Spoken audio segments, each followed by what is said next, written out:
అరుణోదయ స్తుతి కార్యక్రమంలో అనుదినము మాతో కలిసి దేవుని స్తుతిస్తున్న ప్రియ సహోదరి సహోదరులందరికీ మన రక్షకుడు ప్రభువైన యేసుక్రీస్తు నామములో హృదయపూర్వక వందనాలు తెలియజేస్తూ ఉన్నాం.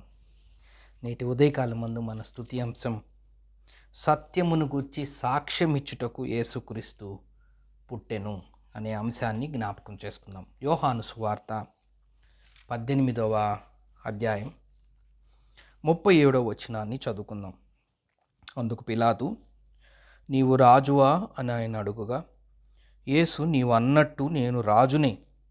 సత్యమును గూర్చి సాక్ష్యమిచ్చుటకు నేను పుట్టి తిని, ఇందు నిమిత్తమే ఈ లోకమునకు వచ్చి తిని. సత్య సంబంధి అయిన ప్రతివాడును నా మాట వినుననెను. ప్రియ సహోదరి సహోదరులారా, ఈ ఉదయకాలమందు ఈ మాటను మనం జ్ఞాపకం చేసుకుంటే, అసలు యేసు ప్రభు అనే దేవుడు ఈ లోకానికి ఎందుకు వచ్చారు, ఎందుకు పుట్టాడు? ఇక్కడ రెండు మాటలు మనం చూస్తున్నాం. నేను పుట్టి తిని లోకమునకు వచ్చి తిని. ఒకటే వచనంలో, లేదంటే 37, 38 వచనాలు కలిపి ఉన్నాయి. యోహాను సువార్త 18వ అధ్యాయం 37, 38 వచనాల్లో నేను పుట్టి తిని నేను వచ్చి తిని, నేను పుట్టి తిని నేను వచ్చి తిని. ఎందుకు ఆయన పుట్టాడు? ఎందుకు ఆయన ఈ లోకానికి వచ్చాడు? సరే, పుట్టారు వచ్చారు అనే మాటలు మన అంశం కాదు, కానీ ఆయన ఎందుకు ఈ లోకంలో జన్మించారు, ఎందుకు ఈ లోకానికి వచ్చాడు ఆయన అంటే, పిలాతు చెప్తున్నాడు. ఈ సంఘటన అంతా మనకి తెలిసిందే, కానీ పిలాతు అడుగుతున్నాడు, నీవు రాజువా? ఎందుకు అడుగుతున్నాడు? 33వ వచనంలో చూస్తే, పిలాతు తిరిగి అధికార మందిరంలో ప్రవేశించి యేసుని పిలిపించి, యూదుల రాజువు నీవేనా అని ఆయన అడుగా, యేసు, నీ అంతట నీవే ఈ మాట అనుచున్నవా, లేక ఇతరులతో నీతో నన్ను గూర్చి ఇది చెప్పితిరా అని అడిగాను. అందుకు పిలాతు, నేను యూదుడనా ఏమి? నీ స్వజనమును ప్రధాన యాజకులను నిన్ను నాకు అప్పగించితిరి కదా, నీవేమి చేసితివని అడుగా, యేసు, నా రాజ్యం ఈ లోక సంబంధమైనది కాదు. నా రాజ్యం ఈ లోక సంబంధమైనదైతే నేను యూదులకు అప్పగింపబడుకున్నట్లు నా సేవకులు పోరాడుదురు, కానీ నా రాజ్యము ఇహ సంబంధమైనది కాదనెను. యేసు ప్రభువుని బంధించి 33 సంవత్సరాలు ఆయన జీవించిన తర్వాత, ఆయన జీవిత చివరిలో ఆయన్ని బంధించి తీర్పు కోసం పిలాతు దగ్గరికి తీసుకొచ్చిన సంఘటనే మనం చదువుకున్నాం. ఇప్పుడు వరకు చదివిన సంఘటన తర్వాత, అందుకు పిలాతు, నీవు రాజువా అని ఆయన అడుగా, యేసు, నీవు అన్నట్టువే నేను రాజుని అని చెప్తూ అక్కడితో అనలా. నువ్వు రాజువా అంటే నేను రాజును అనే ఆన్సర్ అక్కడితో ముగించకుండా, సత్యమును గూర్చి సాక్ష్యం ఇచ్చుటకు నేను వచ్చాను.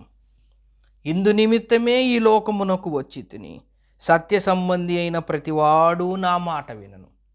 యోహాను సువార్త 14వ అధ్యాయం 6వ వచనం. మరి సత్యం అంటే ఏంటి అంటే, నేనే మార్గం, నేనే సత్యం, నేనే జీవం, నా ద్వారా తప్ప తండ్రి యొద్దకు ఎవరు రాలేదని యేసు ప్రభువారే స్వయంగా ఈ లోకంలో జీవించినప్పుడు ఆయన చెప్తున్న అనేక బోధల్లో ఒకసారి ఆయన చెప్పిన మాట, నేనే మార్గం, నేనే సత్యం.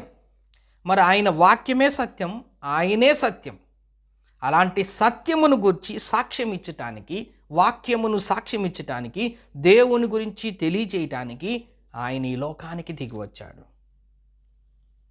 ఆ మాటని దేవుడు స్వయంగా యేసు ప్రభువారే ఆ మాట చెప్తున్నారు. సత్యమును గూర్చి సాక్ష్యం ఇచ్చుటకు నేను వచ్చి తిని. దేవుని గురించి సాక్ష్యం ఇచ్చు అంటే తన్ను తాను కనపరచుకోవటానికి.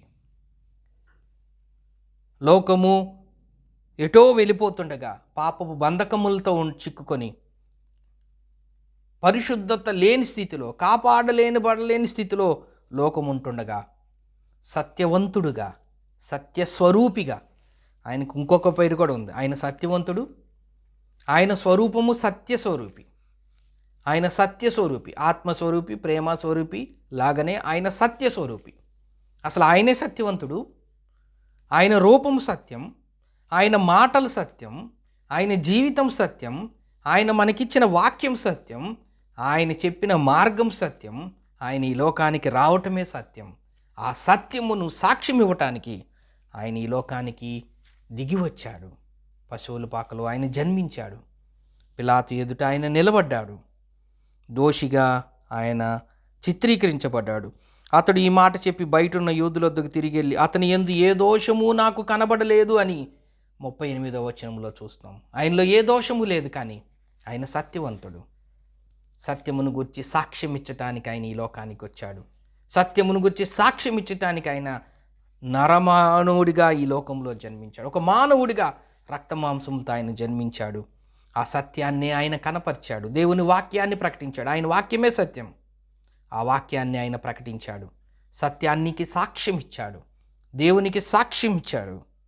ఆయన చనిపోయి తిరిగి లేచాడు. ఆయన యందు విశ్వాసం ఉంచడం ద్వారా నేనే మార్గం, సత్యం, జీవం అన్నట్లుగా ఆ జీవము గుండా, ఆ సత్యము గుండా మనం పరలోకానికి వెళ్ళే గొప్ప భాగ్యాన్ని దేవుడి ఉదయకాలం మందు మనకు అనుగ్రహించాడు. కాబట్టి యేసు ప్రభు వారు ఎందుకు ఈ లోకానికి వచ్చారు అంటే సత్యమును గూర్చి సాక్ష్యం ఇచ్చటానికి ఆయన ఈ లోకానికి వచ్చాడు. ఆ సాక్ష్యాన్ని, ఆయన్ని, దేవుణ్ణి కనపరిచాడు.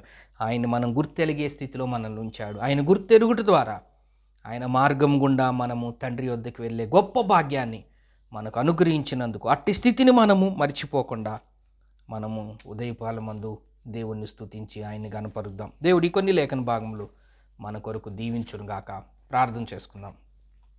ప్రేమగల తండ్రి, మీకు స్తోత్రవందనములు నాయనా. సత్యమును గూర్చి సాక్ష్యం ఇచ్చటానికి మీరు ఈ లోకానికి దిగి వచ్చారు.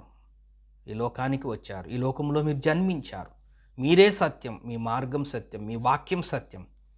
మీరు మా కోసం సత్యమైన మార్గంలో, అసత్యంలో ఉన్న మమ్మల్ని సత్య మార్గంలోకి మమ్మల్ని నడిపించడానికి మీరు ఈ లోకానికి వచ్చి చనిపోయి తిరిగి లేచుట ద్వారా మాకు అనుగ్రహించిన సత్య మార్గానికే మీకు స్తోత్రం వందనములు తెలియజేస్తూ యేసు క్రీస్తు నామమున స్తోత్రం చెల్లించి ప్రార్థన చేస్తున్నాం తండ్రి. ఆమేన్.